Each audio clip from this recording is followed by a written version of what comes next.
रोशन नाम का एक लड़का था। जैसा नाम वैसा रूप। अक्ल में भी उसका मुकाबला कोई नहीं कर सकता था। एक दिन उसने घर के बाहर बड़े बड़े अक्षरों में लिखा, यहाँ अक्ल बिकती है। उसका घर बीच बाजार में था। हर आने जाने वाला वहाँ से जरूर गुजरता था। हर कोई बोर्ड देखता, हंसता और आगे बढ़ जाता। रोशन को विश्वास था कि उसकी दुकान एक दिन जरूर चलेगी। एक दिन एक अमीर महाजन का बेटा वहां से गुजरा। दुकान देखकर उससे रहा नहीं गया। उसने अंदर जाकर रोशन से पूछा, यहाँ कैसी अक्ल मिलती है और उसकी कीमत क्या है। उसने कहा, यह इस बात पर निर्भर करता है कि तुम इस पर कितना पैसा खर्च कर सकते हो। चंपू ने जेब से 1 रुपया निकालकर पूछा, इस रुपये के बदले कौन सी अक्ल मिलेगी और कितनी? भाई, 1 रुपये की अक्ल से तुम 1 लाख रुपये बचा सकते हो। चंपू ने 1 रुपया दे दिया। बदले में रोशन ने एक कागज पर लिख कर दिया, जहाँ 2 आदमी लड़ झगड़ रहे हों वहाँ खड़े रहना बेवकूफ़ी है। चंपू घर पहुँचा और उसने अपने पिता को कागज दिखाया। कंजूस पिता ने कागज पढ़ा तो वह गुस्से से आग बबूला हो गया। चंपू को कोसते हुए वह अक्ल की दुकान पर पहुंच गया। कागज की पर्ची रोशन के सामने फेंकते हुए चिल्लाया, वह रुपया लौटा दो जो मेरे बेटे ने तुम्हें दिया था। रोशन ने कहा, ठीक है, लौटा देता हूँ, लेकिन शर्त यह है कि तुम्हारा बेटा मेरी सलाह पर कभी अमल नहीं करेगा। कंजूस महाजन के वादा करने पर रोशन ने रुपया वापस कर दिया।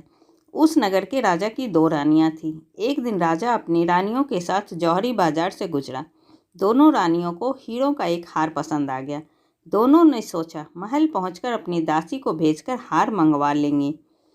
संयोग से दोनों दासियां एक ही समय पर हार लेने पहुंची। बड़ी रानी की दासी बोली, मैं बड़ी रानी की सेवा करती हूँ, इसलिए हार मैं लेकर जाऊंगी।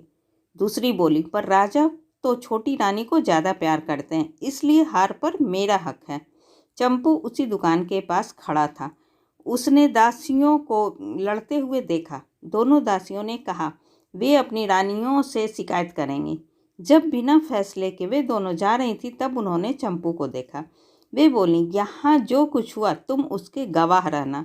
दासियों ने रानी से और रानियों ने राजा से शिकायत की। राजा ने दासियों की खबर ली। दासियों ने कहा, चंपू से पूछ लो, वह वहीं पर मौजूद था। राजा ने कहा, बुलाओ चंपू को गवाही के लिए, कल ही झगड़े का निपटारा होगा। इधर चंपू हैरान, पिता परेशान। आखिर दोनों पहुंचे अक्ल की दुकान। माफ़ी मांगी और मदद भी। रोशन ने कहा, मदद तो मैं कर दूं, पर अब जो मैं अक्ल दूंगा उसकी कीमत है 5,000 रुपये। मरता क्या न करता। कंजूस पिता ने कूड़ते हुए दिए 5,000। रोशन ने अक्ल दी कि गवाही के समय चंपू पागलपन का नाटक करे और दासियों के विरुद्ध कुछ न कहे। अगले दिन चंपू पहुंचा दरबार में, करने लगा पागलों जैसी हरकतें। राजा ने उसे वापस भेज दिया और कहा कि पागल की गवाही पर भरोसा नहीं कर सकते।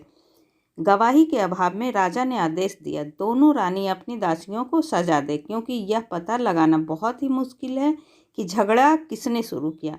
बड़ी रानी तो बड़ी खुश हुई, छोटी को बहुत गुस्सा आया। चंपू को पता चला कि छोटी रानी उससे नाराज है, तो वह फिर अपनी सुरक्षा के लिए परेशान हो गया। फिर पहुंचा अक्ल की दुकान। रोशन ने कहा, इस बार अक्ल की कीमत 10,000 रुपये। पैसे लेकर रोशन बोला, एक ही रास्ता है, तुम वह हार खरीद कर छोटी रानी को उपहार में दे दो। चंपू सकते में आ गया, बोला, अरे ऐसा कैसे हो सकता है, उसकी कीमत तो 1 लाख रुपये है। रोशन बोला, कहा था ना उस दिन जब तुम पहली बार आए थे कि 1 रुपये की अक्ल से तुम 1 लाख रुपये बचा सकते हो। इधर चंपू को हार खरीद कर भेंट करना पड़ा, उधर अक्ल की दुकान चल निकली। कंजूस महाजन सिर पीट कर रह गया। ऐसी ही अच्छी और ज्ञानवर्धक कहानी सुनने के लिए प्लीज़ आप मेरे चैनल को सब्सक्राइब ज़रूर करें। तब तक के लिए बाय बाय।